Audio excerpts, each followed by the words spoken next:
بسم اللہ الرحمن الرحیم۔ معزز سامعین، ایک مرتبہ پھر میری طرف سے السلام علیکم قبول کیجیے۔ امید ہے آپ بخیر ہوں گے۔ تو بات کریں گے آج ہم ایک اور مضمون لمحہ فکریہ پر۔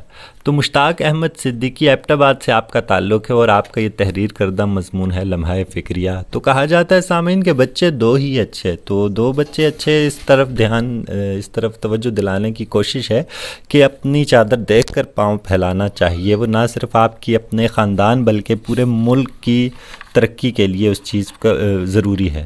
تو چیزوں کے اثرات ہوتے ہیں ایک دوسرے پر، معاشرے کے اثرات ہوتے ہیں۔ تو لمحہ فکریہ آبادی کے موضوع پر ایک مضمون ہے۔ تو اس کا مرکزی خیال یہی ہے کہ وہ وجوہات بتائی جاتی ہیں کہ کس وجہ سے آبادی بڑھتی ہے، اور جہاں آبادی بڑھتی ہے وہاں کس طرح کے مسائل جو ہیں وہ پیدا ہوتے ہیں۔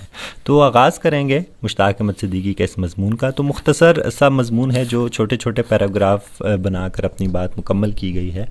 تو اس میں لمحہ فکریہ میں اس میں آغاز میں پہلے پیراگراف میں ہی وہ اپنے وطن عزیز کے حوالے سے بات شروع کرتے ہیں اور یہ کہتے ہیں، انگلستان کے ایک مشہور معیشت دان تھامس مالتھس کا ایک حوالہ نظریہ آبادی پیش کرتے ہیں۔ آبادی میں کمی اور دباؤ، ان دو کیفیات کو بیان کرتے ہیں کہ یا تو آبادی میں کمی ہوتی ہے یا دباؤ ہوتا ہے، اور دونوں یہ کسی بھی ملک کے لیے مسائل کا سبب بن سکتے ہیں۔ یعنی کسی ملک میں اگر آبادی ضرورت سے کم ہے تو وہاں بھی افرادی قوت کم ہو جاتی ہے، اور جہاں ضرورت سے زیادہ ہوتی ہے تو وہاں وسائل کی کمی واقع ہو جاتی ہے۔ تو یہ اس کو باقاعدہ طور پر تھامس مالتھس نے پیش کیا۔ تو اس کے حوالے سے انہوں نے اپنا پہلا پیراگراف ابتدائیہ بنایا۔ اس کے بعد وہ دوسرے پیراگراف میں بات کرتے ہیں کہ بھارت، سری لنکا، بنگلہ دیش، پاکستان وغیرہ والے ممالک جو ہیں یہ آبادی کے دباؤ والے ممالک میں، جہاں آبادی کا دباؤ زیادہ ہے، افراط آبادی ہے، ان ممالک میں شامل ہیں۔ تو ان ممالک میں ہر سال آبادی کے دباؤ میں جو اضافہ ہو رہا ہے وہ ساری دنیا کے 50 چھوٹے ممالک کی کل آبادی سے بھی زیادہ ہے، جس کی وجہ سے ان ممالک کی ترقی کی رفتار متاثر ہو رہی ہے۔ تو آئے روز مسائل ہوتے ہیں، ٹھیک ہے۔ تو بڑے شہروں کی حال پاکستان کا دیکھ سکتے ہیں۔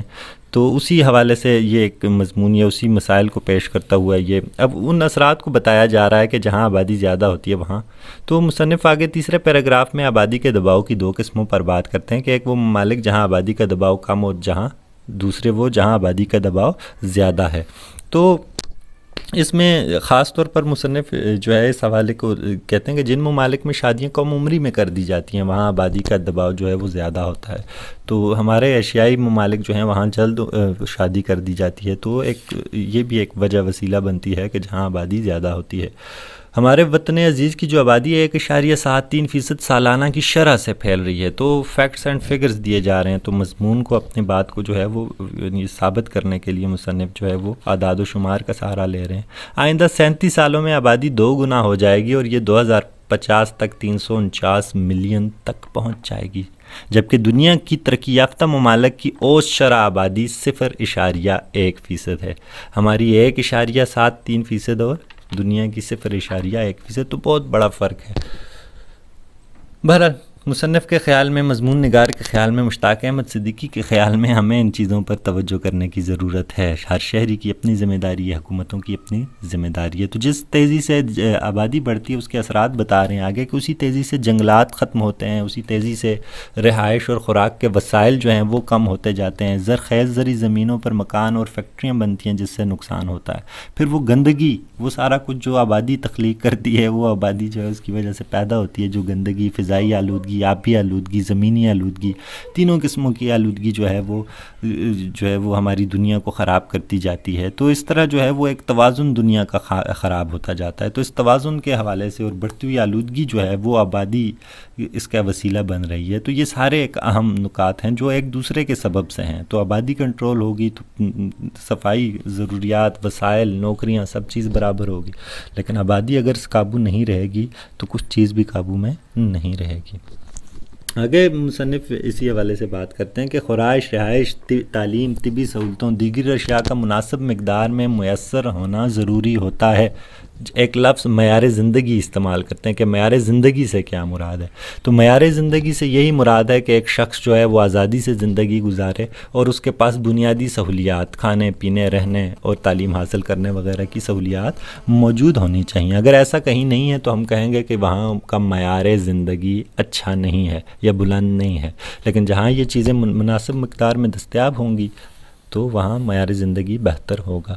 بہرحال معیار زندگی کا تعلق مادی اشیاء اور سہولیات کے حصول کے ساتھ ساتھ اس کے سماجی ماحول اور ذہنی کیفیت سے بھی ہے۔ تو صرف آزادی جو ہوتی ہے یا معیار زندگی کی بلندی جو ہوتی ہے وہ صرف مادی اشیاء، پیسے یا خوراک سے نہیں ہوتی، بلکہ مصنف کے خیال میں اس میں ذہنی کیفیات کا بھی عمل دخل ہے اور سماجی ماحول کا بھی عمل دخل ہے۔ مثلا تعلیم اور اس کی شرح خواندگی، صحت اور حفظان صحت کے اصولوں پر عمل، جمہوری اقدار اور آزادی اظہار کہ لوگوں کو بولنے کی آزادی ہو، سماج میں خواتین کا مقام، ان کو آزادی ہو، ترقی کے یکساں مواقع ہوں، قانون کی پاسداری ہو، اور یہاں تک کہ کتب بینی کی شرح کہ لوگ کتاب پڑھتے ہیں یا نہیں، یہ بھی کسی معاشرے کے معیار زندگی کے بلند ہونے کی ایک ضمانت ہے کہ لوگوں کی کتب بینی کی شرح کہ کتنے فیصد لوگ کتاب پڑھتے ہیں۔ معیار زندگی کو بہتر بنانے میں یہ چیزیں بڑی مددگار ثابت ہوتی ہیں۔ بہرحال آبادی جہاں زیادہ ہوگی وہاں وسائل کم ہوتے جائیں گے اور اس کی جگہ پھر کیا ہے، جرائم میں اضافہ ہوگا مصنف کے خیال میں۔ تو ایسا ہوتا ہے، ممکن ہو جاتا ہے، محبت، احترام، دردمندی اور رواداری ختم ہو جاتے ہیں، اس کی جگہ خود غرضی، ابتری، بے اطمینانی پھیلتے جاتے ہیں۔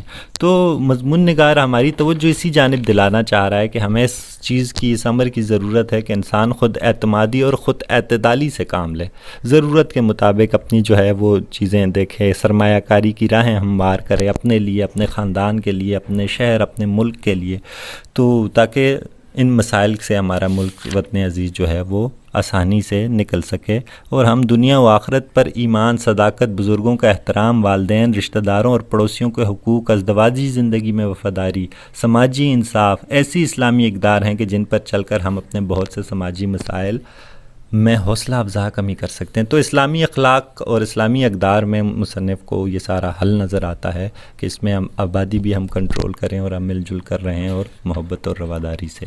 تو یہی پیغام ہے لمحہ فکریہ مضمون کا۔ مشتاق احمد صدیقی نے ہم تک یہی پیغام پہنچایا۔ تو بہت شکریہ آپ سب کا، اپنا خیال رکھیے گا۔